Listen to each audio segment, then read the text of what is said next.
Welcome to No Password Required, a monthly conversation that gives you an up-close and personal look at the world of cybersecurity.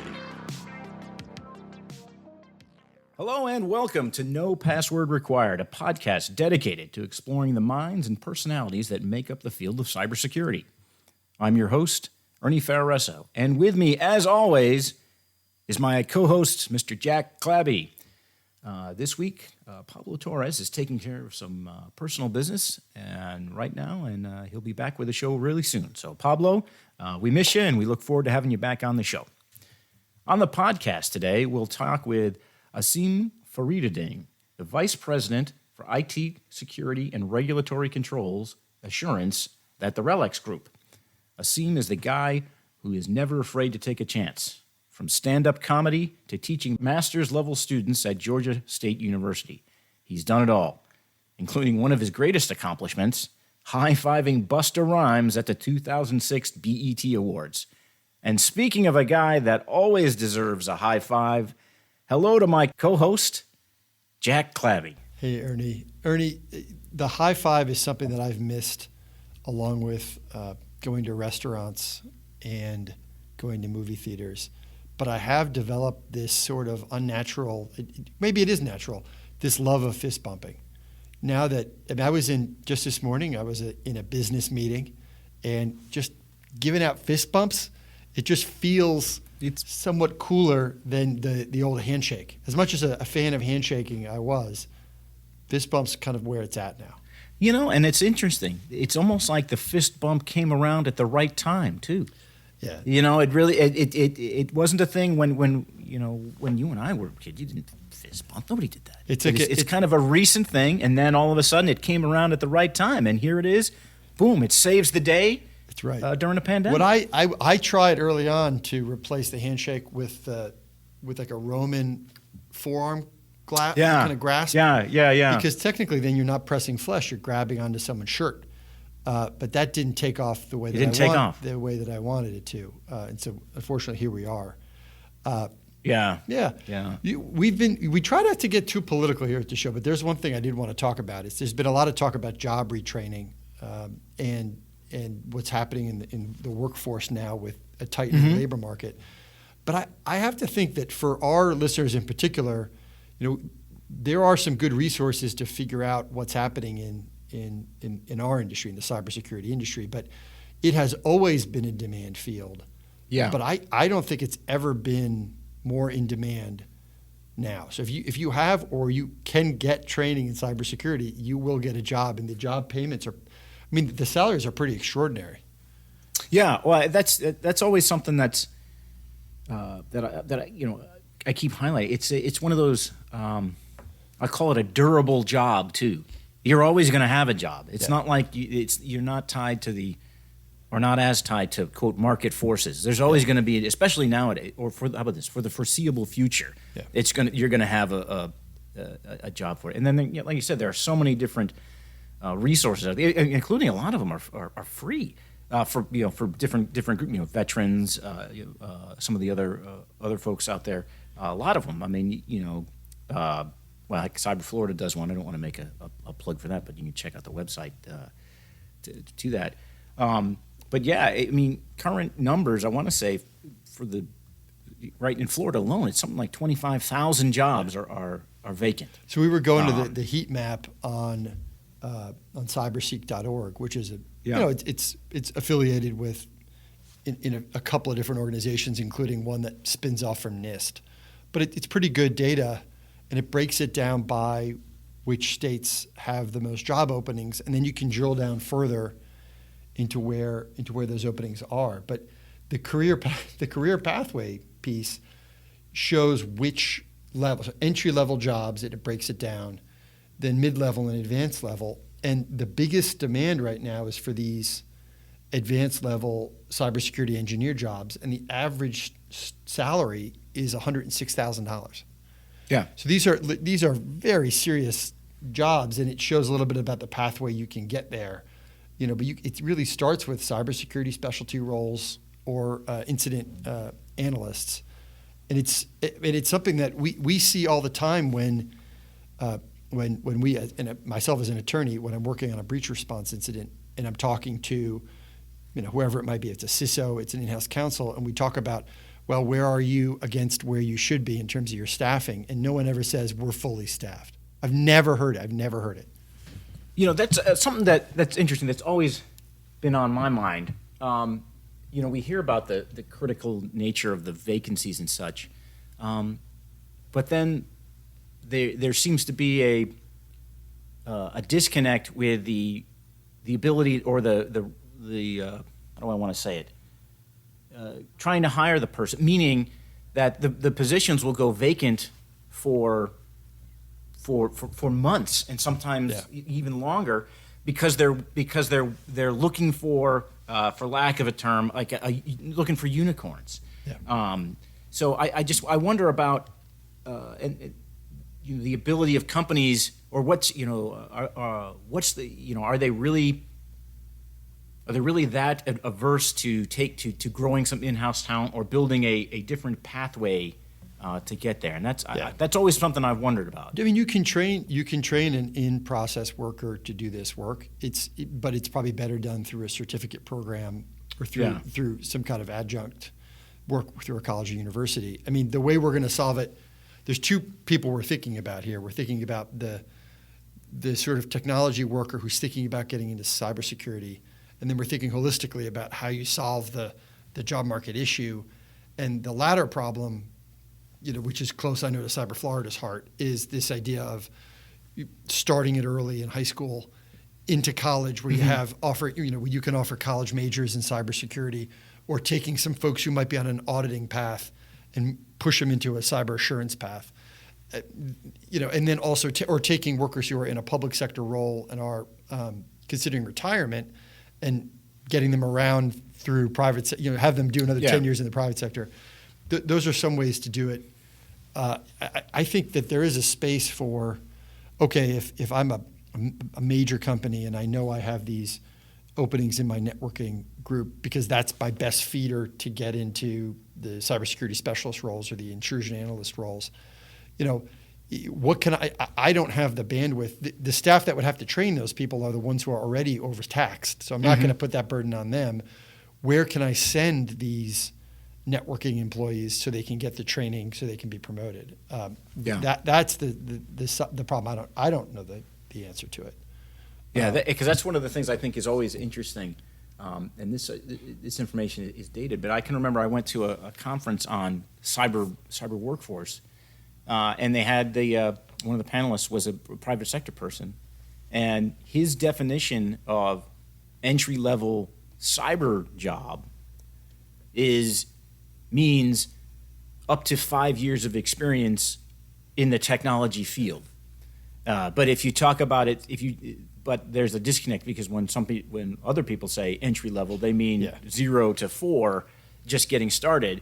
But in this case, he was saying, for cyber, I need you to, before I'm going to put you on my security team, you need to have at least 5 years. It's entry level into cybersecurity. Right. So you do 5 years of IT support. Yeah. And then at that point, or database work. And then at that point, you can come on and do it. And that's why I think the starting salaries, if you look some places, it's like X number. And if you look somewhere else, it's 4X, simply because it depends where you start that, right? Because if you're starting as a intrusion analyst, the starting salary might be like just under $100,000, but that's because that person has already worked in IT support, has multiple certificates, and so that's there is a little bit of definition needed. But I think the further back in the education we can push that training, the better off everyone's going to be, because then it doesn't need to be a 30-year-old getting that quote entry level cyber job. It's somebody coming out of college, if they can get hands-on experience or lab experience or whatnot. You can talk. Some of those students are pretty impressive, and you can talk to them now. I mean, you talk about a 20-year-old who's capable of serving right now in a SOC. It probably was something 10 years ago that really wasn't something we're talking about, and now it's realistic, depending on how some of these training programs are going. Yeah, I would say even some of them. I mean, kids that are straight out of high school have some of those skills. I mean, there's decent high school programs that are giving them some of the skills.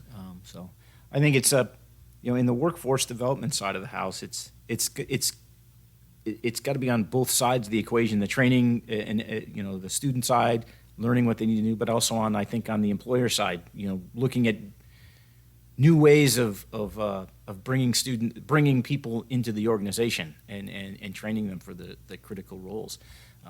And I just shake my head because it's one of these things. It's the old ways, they're not working. We got to think. We got to think differently. The gap continues to grow, and the things that we're doing today, they're not doing it. So we talk about the SLT community, like the state, local, tribal, and you think about the particular gap that hits municipal governments, sheriff's officers, where you're thinking about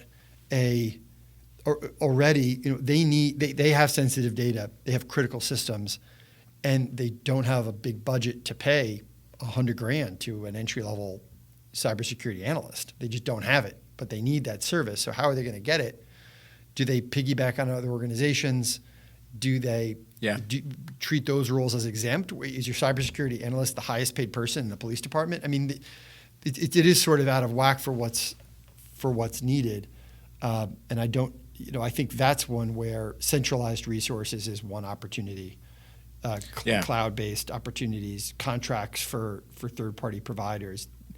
They're all workarounds. I don't know. I mean, do you think in 20 years, assuming we're all still here, in 20 years, if Armageddon hasn't, if the cyber apocalypse hasn't happened, and we're still sort of roughly where we are now, in 20 years, is that just going to revert to the mean? I mean, is that just going to become IT support maybe 50 years ago, in the early days of computing, maybe 40 years ago, IT support was a highly specialized thing, and now IT support is a little bit more entry level to some degree. Are we going to normalize? I hope so. I mean, I think it would be pretty cool if I don't want any of my cybersecurity pals to lose that special cachet they have, but we almost need to make it as normal as being an accountant. I think yes. I think it's going to get there, but I meaning for the basics type stuff, the normal, the level one type things. I think that's going to happen because as cybersecurity and cyber issues have become more to the fore, you're getting more secure platforms. It's being more planned, so that the issues of even months ago are being addressed ahead of time from design. So I think you're going to see the systems are going to become more secure. People are becoming more aware of cybersecurity just generally. Yeah. I mean, I was on a call this morning, and these were not cyber people, but they were talking about how their organization doesn't let them click on links and all those. So they knew why. Which let's go even a year ago, nobody would have cared about that. That wouldn't happen. So I think you're going to start to see that. I mean, you think about it. Are we going to be able to? I mean, for every 100 soldiers now, they're serving the armed forces. Maybe, I don't know what, half of a soldier is dedicated to cyber warfare. And if that becomes 5 out of 100 soldiers being dedicated to cyber warfare, that's a lot of people who have that training. Yes. And the question is, can you pick them up when they come out? Are we going to be, can we rely on, essentially, can the civilian workforce rely on soldiers who are trained for cyber warfare, defensive and offensive, and incident response? The gamut of the experience for cybersecurity. That's. I think we should at least be trying to capture that, and making sure that the veterans understand there's a path to civilian service, and often a very lucrative path. Well, no, that's exactly right. And then going out into the future, we're going to have to figure out how to. I think you're going to start to see a blending of the civilian military, workforce into the future. You're going to also start to see a different way in which the federal government, whether it's federal law enforcement, the intelligence community, and even the military, interacts with the civilian sector in cyberspace. Because right now, in its current state, if you're a private sector company and a nation-state actor comes after you, it takes a long time before. I mean, we talk about hacking back. Well, right now, the only organization that's going to hack back against, Russia is the military. And maybe, wink, wink, maybe some sophisticated banks are doing it. I don't know. Yeah, they shouldn't be. Yeah, They shouldn't be. Yeah, they shouldn't be. Yeah, and if they're doing that, they run some risk doing that. I think the takeaway from some of this is that there is an obligation or of all the folks who are participating in the workforce here, the larger employers could probably do a little more to train talented folks in the pipeline instead of waiting for the perfect person. But if you are someone who is either considering switching to this field or is already in training, the best day to have started a cybersecurity career of all time is today. I mean, it's right now. There's not a lot of jobs where you can do a little good for your fellow citizens and for American interests, plus make a pretty good living, plus always be employable. It's not a bad combination of things. No, it's a win-win, and speaking of win-win, when we get back, we're going to talk with our guest Asim, and we're going to take a quick break. And when we return to talk to him, we're going to talk to him about his life in cybersecurity. So stick around. Have an idea for a guest or topic? Send an email to info@nopasswordpodcast.com. All right, welcome back. Our guest is Asim Fareeduddin. With 20 years in the information security field, his experience includes building and executing audit programs, managing regulatory compliance, privacy laws, SOC reports, and application and network security reviews. Asim, welcome to No Password Required. It's great to have you here, sir. Thank you, and I appreciate the opportunity to be here. I look forward to our discussion. Asim, something that for someone who's in your position, we always like to hear the story for how you got where you are. So can you just break down for us a little bit about your career path that led you to your current role? Yeah, sure. So I know everyone's based in Florida, so hopefully we have some other fellow Floridians listening. I started off at University of Florida. I did the accounting program, the Fisher School of Accounting. Graduated many years ago, as you can tell by the number of years of experience I have. And in those days, as is now, there's a combined program you can do called the MAC program, where you get your undergrad and graduate degree in accounting. And there was a few different tracks you could do, and the track that I chose was the systems track. And I guess I was forward thinking because there was only about 5 of us that did that. The other 2 tracks were audit and tax, which are pretty traditional, right? And everyone's like, "Oh my God, what are you guys doing? You're not going to have a job. What are you guys doing?" So the program basically mixed, I guess MIS or DIS with accounting. And I guess the joke's on them because we were forward thinking back then, and were able to kind of foresee the future. And obviously there's a very strong need for security professionals. So kind of along those journeys, I started off with a Big 4 firm doing financial audit and quickly transitioned to doing an IT audit role, auditing financial systems, the security of financial systems, and then, Sarbanes-Oxley hit, which really increased the need for, IT, I'll say IT audit or IT controls specialists. Yeah. And then fast forward a few more years and, security breaches started happening. So I left the Big 4 after about 4 or 5 years, and I joined my current organization, helping them with SOX compliance, and kind of like I mentioned, the landscape changed, and there was more focus on security and privacy. So kind of moved up the ranks within my organization, and now I lead a team, and we focus on doing IT security audits across the organization. Was there, at the time that you were at the Big 4 firm, did you achieve your platinum status on any airlines? I did not. Okay. So it's funny you say that. I probably achieved platinum status on, for Avis Rentals, because unfortunately, being in Atlanta, we service the Southeast. So I drove to, South Georgia, all over Alabama.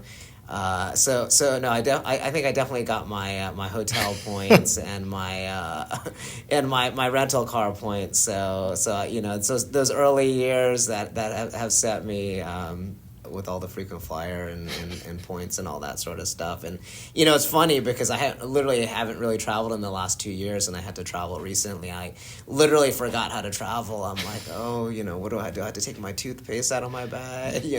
Like those people like, oh, what do you mean my keys will set the metal detector off? So I've turned into one of those people. But you learn all that quickly and then you lose it quickly. But yeah, I was a road warrior, and I definitely ate a lot of Subway sandwiches in southern Alabama because sometimes you just don't want to test out the local cuisine.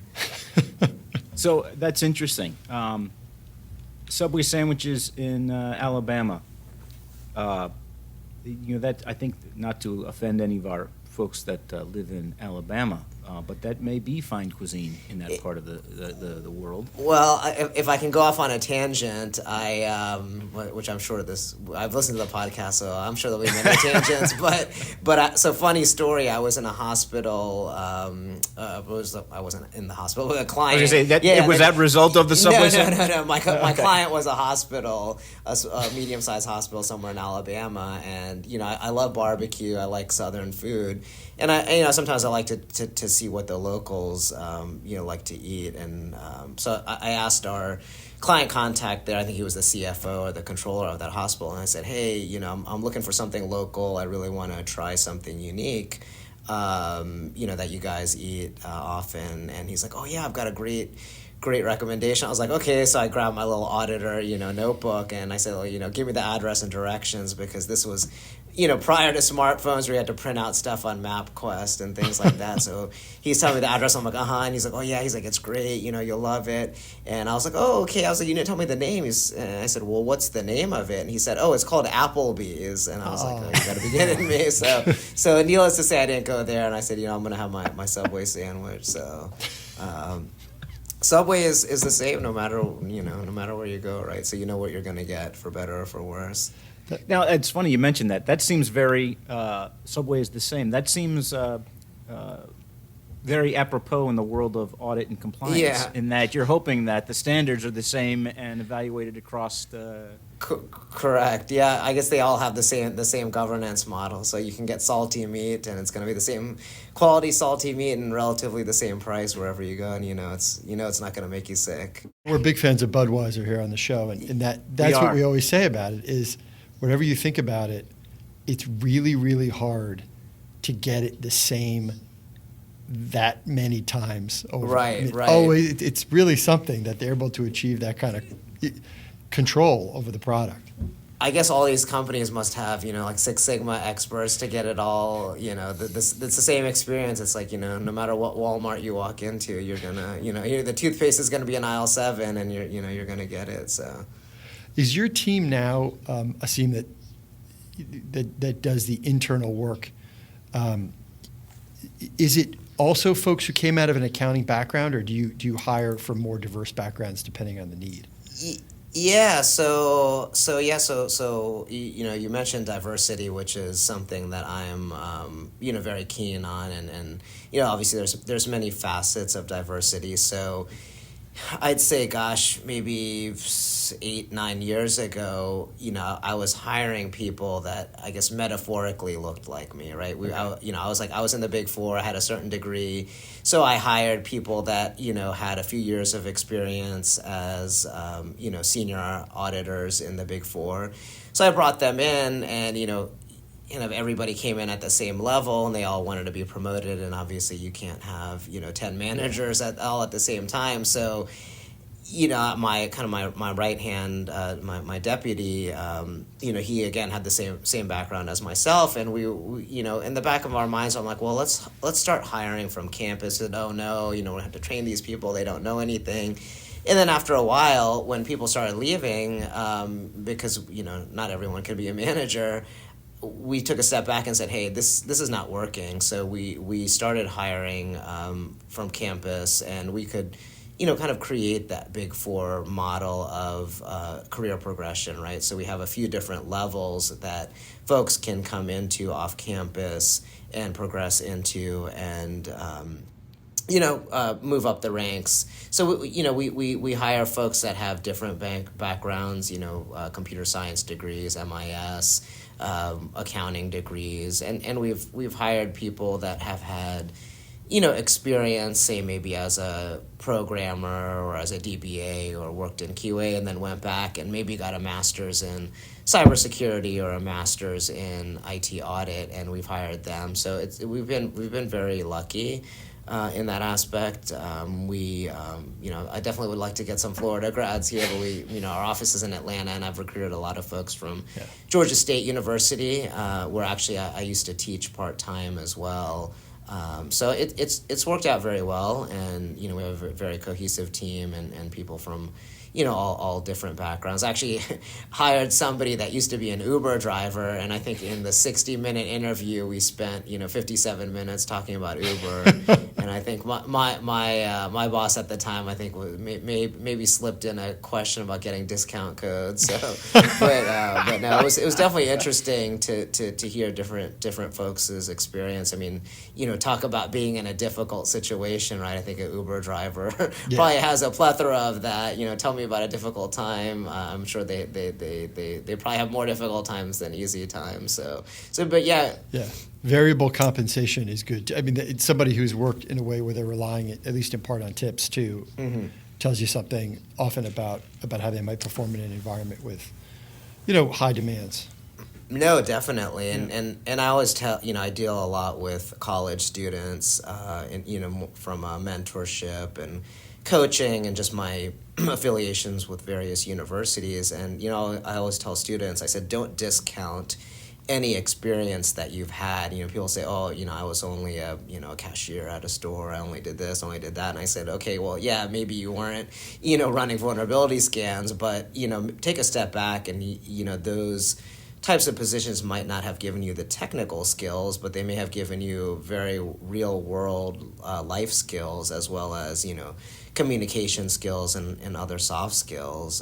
My first job in high school, if Floridians out there remember Eckerd Drugs, I mean, that was my first job. I was a cashier, stocked the shelves, and it was, I want to say it was the most difficult job I had because it was physically demanding, but I learned a lot about customer service and being able to deal with customers in difficult situations, and having a certain level of autonomy and decision making. So I think those are the sorts of things. If there's any students listening, that I would say take a step back, look at your resume, and see what are the skills that you've learned in that job that may translate to life skills, and that could translate into the the corporate or to the technical world.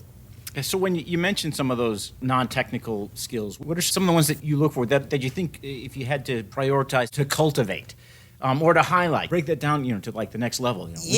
Specifically, if I look at soft skills, I'll drill down a little bit to communication, and I'll drill down furthermore. So there's obviously written communication, and then there's spoken communication or presentation skills, right? So I'll talk about the written piece first. So as auditors, our work product is usually our own internal work papers, as well as some sort of report that goes to our stakeholders, right? Most likely our management, our internal management. So I think having the ability to write in general is a well-needed skill.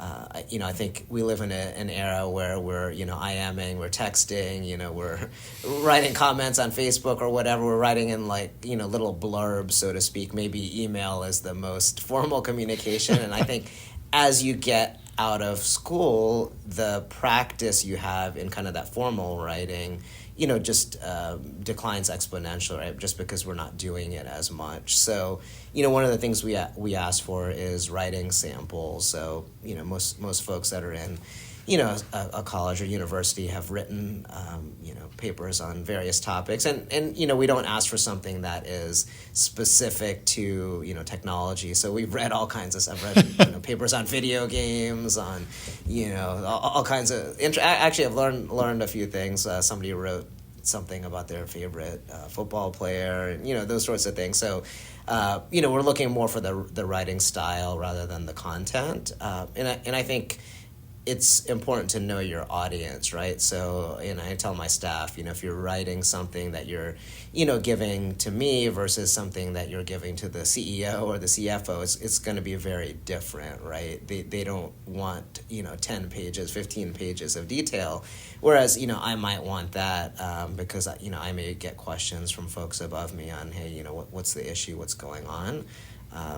That's the summarization technique. Variable summarization is exactly very hard.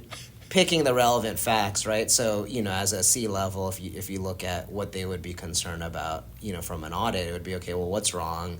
What's my exposure? How do I fix it? And what's the cost, right? So those are kind of probably the overall factors that folks would be considered about at a higher level. So I think it's getting folks just starting out to realize, picking out the details that might be relevant, and it's not a science, right? It's definitely an art. So I think it takes some coaching for sure to get there, and there's actually quite a few of the security organizations actually have kind of technical writing seminars that they do, or audit writing seminars that they do. So, folks can get those type of skills because in what is it, in elementary and middle and high school, you're doing creative writing, right? So hopefully when you're writing audit reports, you're not doing creative writing, right? You're doing technical, factual writing. What do you think about as a bunch of old crotchety folks here at Cyber Florida, we bemoan the sort of the good old days when folks spoke on the phone all the time. But auditors, you still have to interview folks either in person or on the phone. Do you try to assess oral communication skills or phone skills, and how do you do that?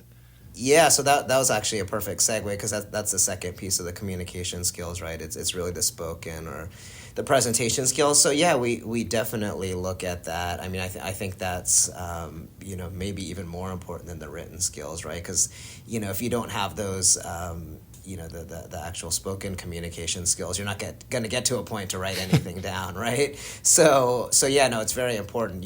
When I'm interviewing somebody, I think is this somebody that I would feel comfortable putting in front of my CTO after some point, right? And I do that, right? Because my the folks on my team are the ones that kind of in the field doing the work, and we regularly meet on various topics with our CTOs and CISO. So I said, what's the point of me presenting on this? I'll be in the room, but I'll have the person that actually did the work present, and I have the faith and confidence in them, and that they know the material, and that they know again the level of detail that would be relevant to the person asking. So yeah, definitely. I mean, in terms of how we assess it, we have behavioral type questions. We ask questions about technology and audit questions as well. And I think with some of them, especially more of the behavioral ones, it's not necessarily the content of the answer that's as important. It's more of how they answer it, and not that we give any gotcha questions, but it's can you think on your feet, because those are the types of things that are going to happen in the real world, right? Somebody's going to ask you just a barrage of questions, and you're going to need to be able to think on your feet, and I think it's also important to not dance around a question if you don't know the answer, right? I think it's better to be transparent and say, I don't know that. Let me get back to you, because and that's something that I've learned in my career. I think the more experience you have and the longer you've been somewhere, it actually seems to be more acceptable to say, I don't know, right? When you first start off in your career, people probably actually don't think I know anything because I'm just starting out. So you kind of try to dance around that, and you end up maybe slipping up, and maybe somebody might call your bluff. So yeah, it's funny because we see people do that, and I just tell them, hey, if you don't know, it's okay, and then they breathe a sigh of relief. We always tell, I'm a lawyer, and we tell the younger lawyers, and they're starting out, if I ever use an acronym that you don't know, stop me, because I'll assume if we keep talking about it, that you know what I mean. And that's always like an illuminating thing. And I can't say how many times folks, are otherwise going to white knuckle it when you start throwing acronyms out. I think sometimes people just throw out acronyms enough just to test folks. And there's enough, or just make up words. Yeah. Oh, that's a key thing. As a matter of fact, if you that's an art form in itself. Yeah. If you can work either 1980s movie quotes into written documents or in normal formal presentation, and nobody gets it, that's a level. Yeah, exactly. Well, and I think people are nervous, like, oh gosh, I should know this. I'm not even gonna ask because I don't want to look like a fool. Yeah. Oh, yeah. The GLG20, right? Yeah, exactly. It's the flux capacitor, I think. Yeah. We'll need 2 of them. Yeah. What is it from Seinfeld? The Johnson rod. Your Johnson rod. Yeah, I got a Johnson rod. Oh, yeah. It's in his car, I think. That's funny. What is it? So, Asim, I think you have 2 young children. Has having children changed your management style at all? Anything different that you do now that you used to not do? So it's interesting. So one was born well into COVID, and one was about, I guess, 9 months or so. When COVID started. Young kids. Wow. Yeah. Yeah, you're a new dad. Yeah. So I have a 2.5-year-old and an 8-month-old. So I think. It's definitely been a blessing, I guess, in a sense of, I've taken advantage of, working from home, obviously, and not having to deal with a commute and things like that. And it gives you more time to kind of spend with the kids and kind of, watch them grow up literally, while they may be screaming in the background on a conference call. But no, I mean, I think it's given me, like I said, I've always been a strong advocate of diversity and inclusion, and obviously people have all kinds of different things going on in their lives, and I think it's given me a greater appreciation for folks that have children, and prior to COVID and prior to kids, if I had to travel, I'd be like, okay, yep, I'll jump on a plane tomorrow.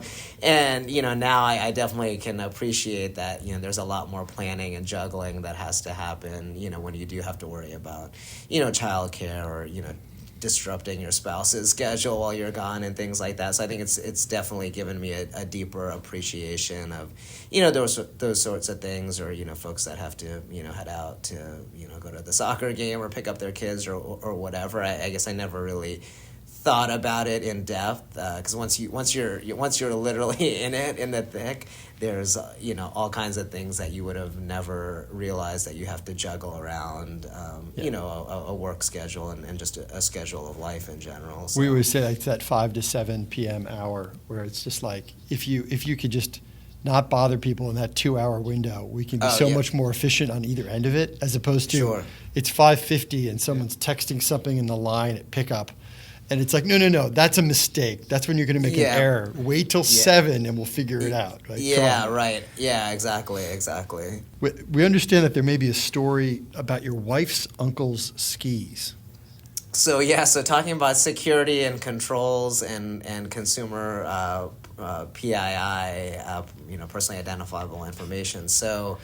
I'm really interested to hear where this goes. Yeah, sure. So my wife has a uncle who's that's probably in his 80s, who lived in the U.S. for probably 50 years and moved back to India a few years ago.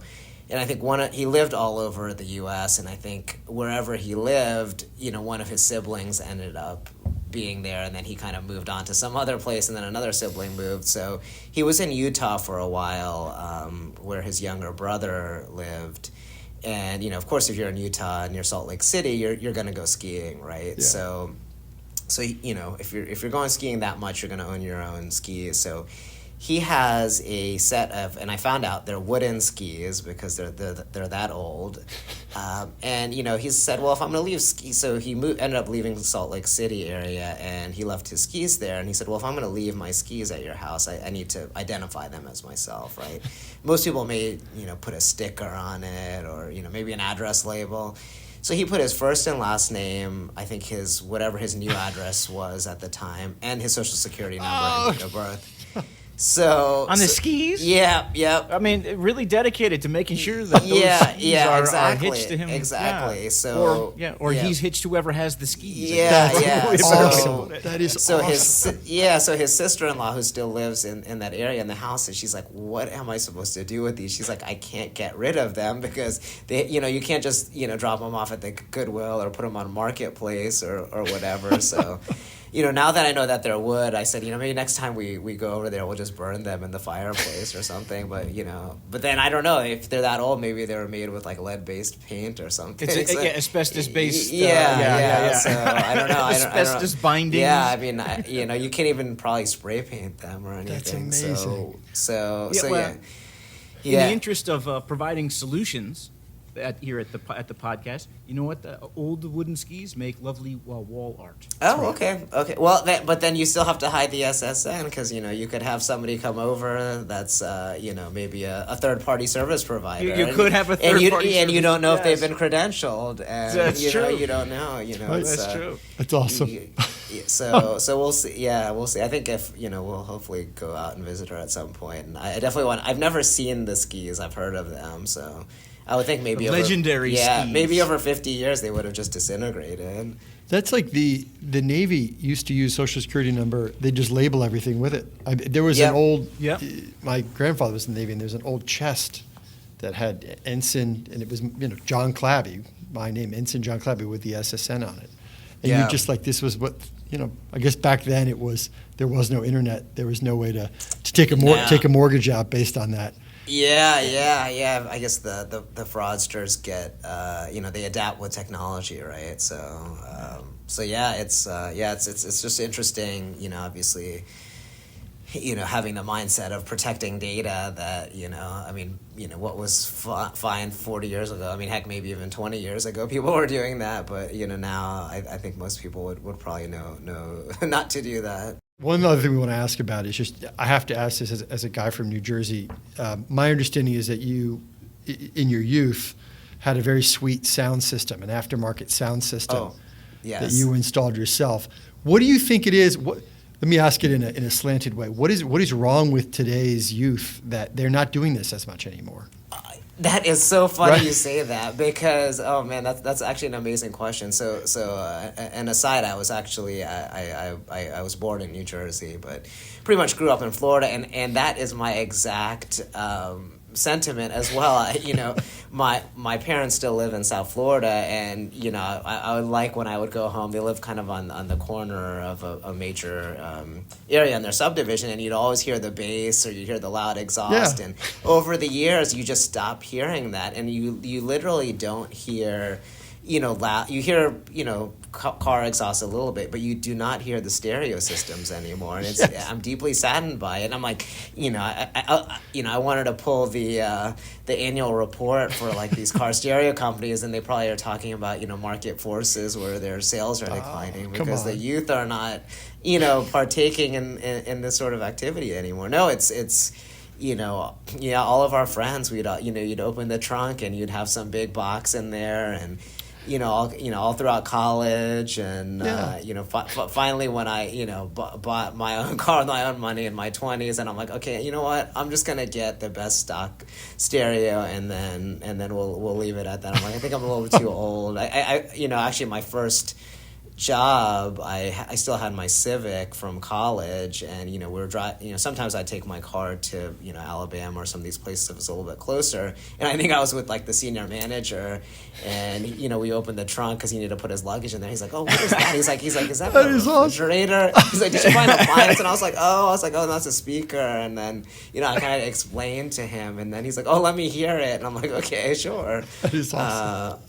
Rolling around. Yeah, exactly. Well, and especially with like a Civic, it would rattle everything, and then the screws would come loose and all of that. But it's fun, I definitely I think when I become older and senile, I think I'll find an old car and put in a stereo system Awesome. if you can still find it. Well, the thing is now back in the day it was CD players and all that, so now everything's Bluetooth, and they've got the screens and all of that sort of thing. So no, I definitely love to do that. Get an older car and kind of maybe 90s 90s. I say why wait? Yeah, I say why wait? Yeah. I mean, That's a good point. Because here's the other thing. You could be a pioneer in this space. Yeah. Now that you're I saw what you got did there. small Yeah, family. Pioneer. Yeah, you like Yeah, that? exactly. Hey, well played. Right? Being a new family member, man, get yourself a minivan. Just think about all the space in the back of that minivan. The sound system you could install in that.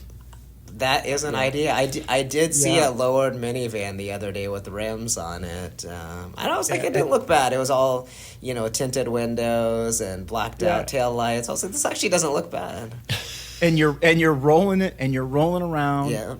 Listening to the Wiggles. Yeah, with the you car know, seats. Yeah, with the yeah, car seats. yeah. It's just Listening to the Mickey Mouse Mickey Clubhouse. Mouse Children's Club. children's Yeah. music is a choice, and you get to make it. You don't have to. Yeah, you don't. You don't have to be the winners. Yeah, I find myself singing the Elmo song, and I'm like, oh man.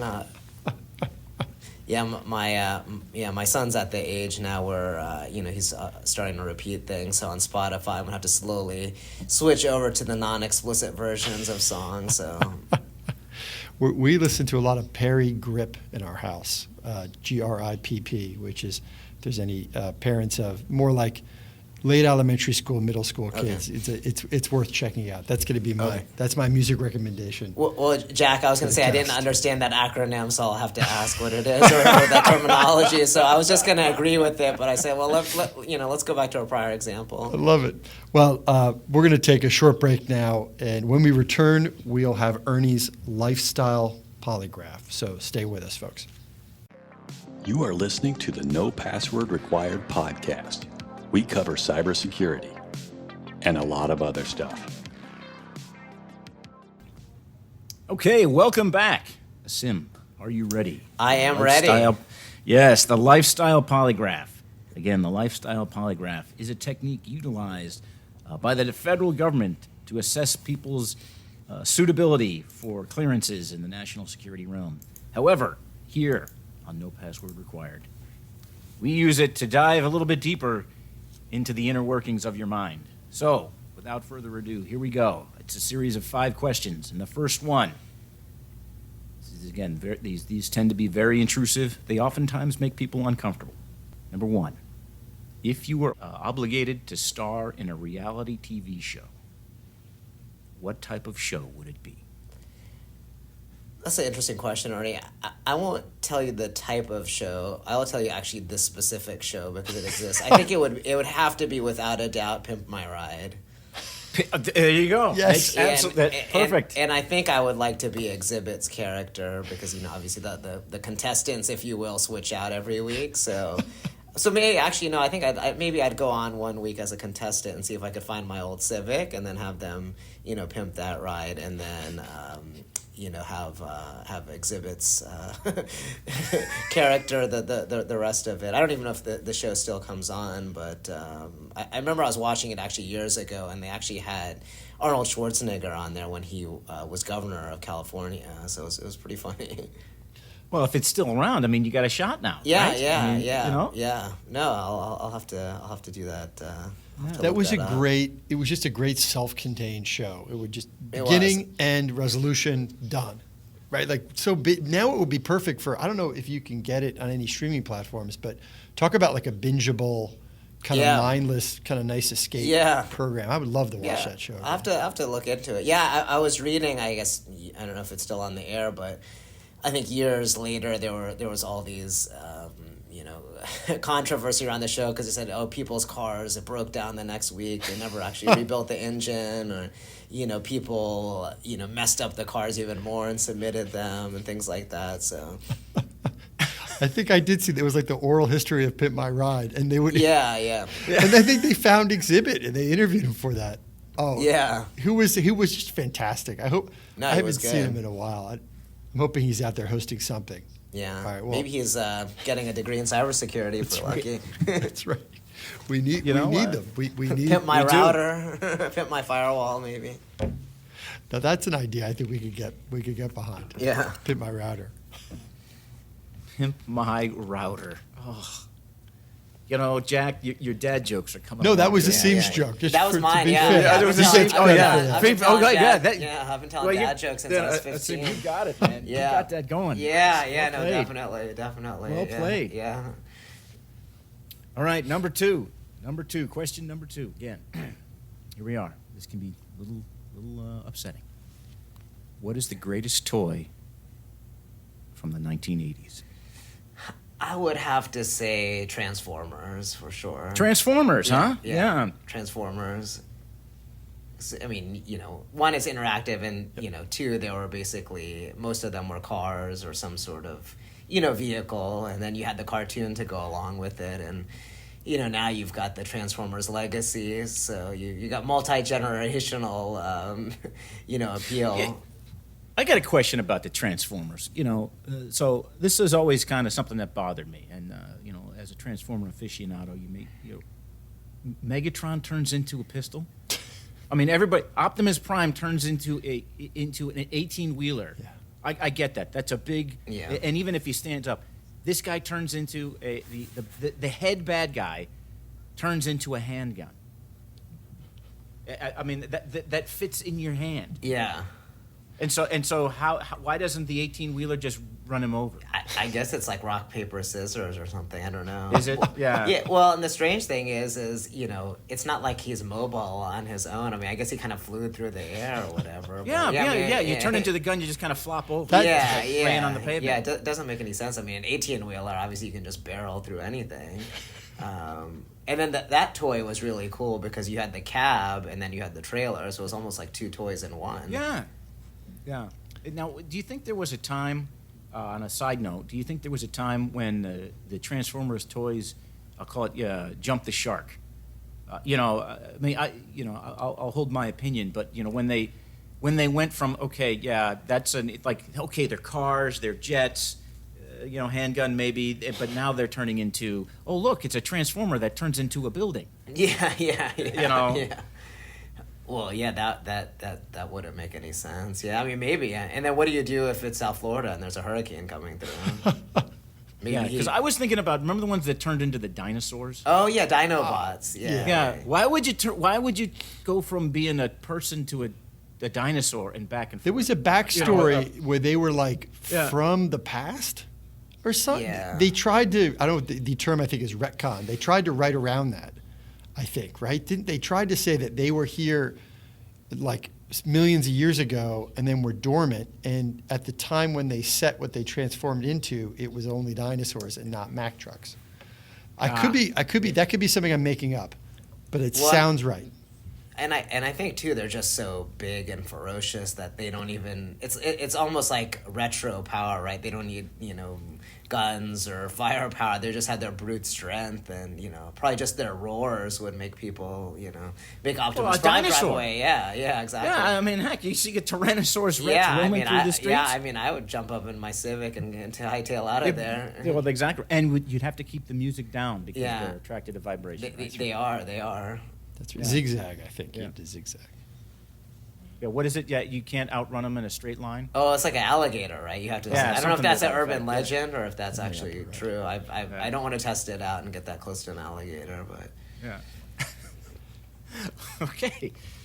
Number 3. In a group setting, what Asim-based conversation topic makes your wife's eyes roll the most? Man, so that's an easy one. So this comes up every so often, especially now that you're able to go out and see people a little bit more than we were in for the last few months. People are like, "Oh man, you're so funny." Have you ever done stand up? And then there's a story behind that. And as soon as they say something to that effect, my wife's just like, like bracing herself. Here it comes. So this was back in 2004. I think it was 2004, 2005, somewhere around that time. Maybe 2005. There was a comedy contest that started in Atlanta, and it was a search for Atlanta's funniest accountant, which obviously there's humor just in that title. Yeah, I was gonna say. Yeah. So I think it actually started in 2005, I believe, because they just had their 15th anniversary. So a guy here in Atlanta that owns an accounting and finance recruiting firm started this, as a way to just, build awareness around accounting and finance and things like that. So we went to one of these conferences here at a big convention center. I think it was like the Georgia State CPA show. You go and you get your, continuing education credits, and he had a booth set up there. And of course, my colleagues are like, "Oh man, you're pretty funny. Why don't you go and try out?" So you had to audition, and they gave you actually a comedy coach to work with. So. Oh, wow. And it was at actual comedy club here. They had rented it out, and no, it was good. It was fun.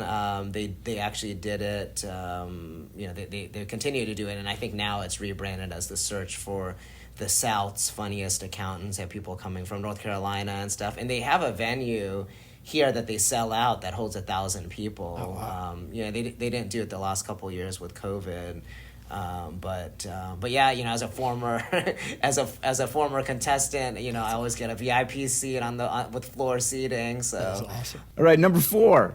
This is I think this will be interesting. All right, if you could drive any car for a week, what would it be? Oh man, so yeah, I mean, there's so many cars out there. I kind of. I go back and forth on this every so often. I think actually what I would actually like to drive, which is the quintessential poster that every kid had in their room in the 80s, is the Lamborghini Countach. Yes. And I think, yeah. And I think they're setting to unveil a new one. So I mean, literally everybody had that. There was a poster of a white one, there was a poster of a red one. I think I had both of them. So I think that would definitely. I mean, it's just an iconic car from and it's got that Miami Vice, that kind of opulence of the 80s, going with it. So whenever. And I think there was a Transformer character. Oh yeah, that there was. Yeah. I forget the name, but there was, and maybe even I don't know if you remember GoBots, which was GoBots. I think Yes. GoBots had one too. You've got that, and of course you had the Magnum PI Ferrari, but I think I would go for the Lamborghini for sure. Well, both fine Italian pieces of equipment. Yeah, exactly. Many a trapper keeper cover was a Lamborghini. Yes. Oh yeah, I think I had. Many a I trapper had the Trapper Keeper. It's funny you mentioned Trapper Keeper because for office supplies I use a mechanical pencil, and I have one of those composition books that looks like a cow. Oh. And we'd be in meetings and some of my colleagues were like, "Man, you use the most retro office supplies." I'm like, "No, I love the mechanical pencil because you can erase it. You don't have to worry about sharpening it." And I told them, I said, "I'm gonna find an old school Trapper Keeper one day and bring it in." What a great design, too. No reason it should ever have gone out of style. It keeps everything nice, and it still allows you to have all the benefits of a binder. So No, it's perfect. It's one of those engineering marvels Yeah. that I'm surprised that it's gone. Is it still around? Well, I mean, slap bracelets are back, so maybe yeah. it's just a matter of timing. okay. Yeah. What about a hacky sacks? Have they made it back? I think. Yeah, they are on the roundabout now. I'm Yeah, not sure yeah, they are. Don't tell me they ever left, please. Don't tell me. Yeah. Well, I learned don't ever throw anything away or give anything away, especially from a fashion perspective, because everything will always come back. Yeah, I keep telling myself that. Yeah. But I never stop. Maybe my problem is I just never stop wearing it. Yeah. One day this is gonna come back, and you're gonna say, "Oh, I knew him then." Yeah. 30 years. Everything will come back. Just give it 20 or 30 years. That's right. And they'll look back, man, Asim, he was a pioneer, man. He was way out in front of everybody with fashion. Okay, here's number 5. What's the piece of advice that you are most looking forward to sharing with your kids? Sure. I'd say live life to the fullest and take advantage of the opportunities that are in front of you, and seek out advice from those that have been in a position before you. right? I think a lot of times, you take things for granted. We've all heard the older person saying, "Oh, I wish I had done this. I wish I had done that." And 20 years later, like, "Oh man, I remember this person told me something." So take the advice from elders. A little bit with a grain of salt, but also heed it to a certain extent and think about it, and see how it can be helpful. You might not realize it now, but you may realize it 10, 15 years down the road. Now, that's actually pretty decent advice. Yeah. Can we there may be, I don't know if we have time for a bonus one. Sure. We do. All right, can we just ask one bonus one, Asim, which is, what's the most random thing you've ever done? Okay, so I've done plenty of random things. I've traveled all over Alabama and been to a lot of places, lived in a lot of different places. So probably one of the most random things I've ever done is, I think I actually was thinking about this the other day. I think it was in 2006, late 2006. I was a seat filler for the B.E.T. Hip Hop Music Awards in Atlanta. If you guys have ever been to Atlanta, we have the Fox Theater on, of course, on Peachtree Street, because everything in Atlanta is on Peachtree Street. But they shut down a few blocks of it, had the red carpet. Of course, I didn't get to participate in that, but for those of you who don't know what a seat filler is, basically whenever you watch any of these award shows, they want to make sure the audience is full, right, when they're panning the camera. And there's random people, John Q. citizens like myself that they recruit for, an unpaid position to just sit in these seats in case, somebody needs to go to the bathroom or somebody gets something to eat or somebody just doesn't show up. So long story short, me and a friend of mine, actually one of my very close friends who I've known since elementary school, we both were living in Atlanta at the time, and we both ended up in the second row and sitting right behind Busta Rhymes. Nice. And, obviously he hasn't made any new music in quite some time, but in 2006 he had some new music and he was winning some awards. And so every time he got up, I would, jump on his back, practically high-fiving him. My friend was like, "You need to calm down." And he's a big guy. I never really thought about how big he is, but just high-fiving him, his hand is probably the size of my entire head. He could have, palmed it like a basketball or something. But yeah, there was all kinds of folks there. Evander Holyfield was there, oh, Snoop awesome. Dogg, T.I. was just becoming big at that point. Flava Flav was there. Oh. Some Did he have the clock? He did have the clock. Oh, He did have the clock. And I think they had just come out with this Dodge Nitro SUV, so he was kind of the spokesperson. So they had one on stage, and he had his clock, there was a lot of one of the girls from the Cosby Show, Rudy, forget her real name. She was there. Atlanta obviously has a big music scene great. in general. Ludacris, was there. He lives here, so. And I'm a big hip hop fan, a big '90s hip hop fan. So there was all things '90s, of That's course. fantastic. But there was all kinds of celebrities. So we didn't have to move the entire time. Literally people to the left and right of us, had to get up because whoever was sitting in their seats. And I think T.I. was maybe like 2 seats down from us. But yeah, I can't remember who Busta Rhymes was sitting next to. Probably not somebody as famous as him, but yeah, he was going crazy. There was a high school like a band or high school dance team, and they came out and did a dance to some new song that had just come out, and he was really jamming to it. And I told him, I said, "Hey, I've got a system in my car. We can go out and listen to this when we're done here. If you want to do some dancing in the street, I'm down for that." But no, they had very specific rules. They said, this was before smartphones, where they said no cameras and no patronizing with the attendees. So I don't know if jumping up and slapping somebody on the back was part of those rules, but when you're in the thick of it, you're like, I don't care, I'm just gonna do it. So That's fantastic. What an adventure. That's a great Atlanta mid-2000s thing to have. Yeah, what a no, time, exactly. time and a place. Yeah, no, it's funny, and every now and then I'll just talk to my friend. I'm like, "Yeah, you remember that?" And yeah, he was like, "Man, that was pretty random." Remember that time when we were at the we music were awards? hanging out with Busta Rhymes. Busta Rhymes? Yeah, hanging out. Oh, It's a I stretch, but, My friends in the I'd industry. forgotten about that. Yeah. Well, I tell you what, that brings us to the end of this particular segment. Asim, thank you for joining us.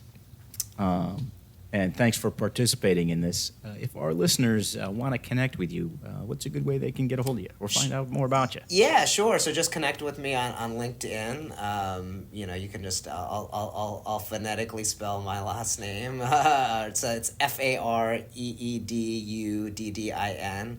And the first name is Asim. So if you find another Fareeduddin, it's probably going to be my wife, sister, or mother. So you can just kind of figure out which one is me. So because the other ones are female and I'm not. So well, thanks. I appreciate the time, and would love to connect with anybody if you have any questions about security or career advice or navigating the the college or university curriculums. Definitely feel free to reach out to me. Would love to help. And it's been an absolute pleasure having you on today's show. Sure, and the pleasure is all on this side of the table. And I'll let I got to tell you. Yeah. I was hoping I'll let you guys catch that reference. Roger. Well, that brings us to the end of our program. Thank you for joining us. First and foremost, I have to thank my always entertaining, energetic, and exciting co-host, Mr. Jack Clabby. I'd also like to say a special thank you to our guest, Asim Fareeduddin. And if you're ever in the Atlanta area, rolling around, and you hear a minivan blasting out some Busta Rhymes, and that minivan's been tricked out, I'll bet you it's going to be our friend Asim riding behind that. So, that said, remember to rate, review, and subscribe to the No Password Required podcast, and send your questions or comments to info@nopasswordpodcast.com. And if you share your info, we'll send you some swag. That's right, we've got organizational swag. We'll send it your way. I'm Ernie Fareeduddin. Thank you for listening, and we'll talk again soon. Thank you for listening to the No Password Required podcast. The show is produced by Cyber Florida. A special thanks goes out to our friends at Carlton Fields and Cognizant. If you'd like to learn more about the podcast, visit our website, cyberflorida.org/pod.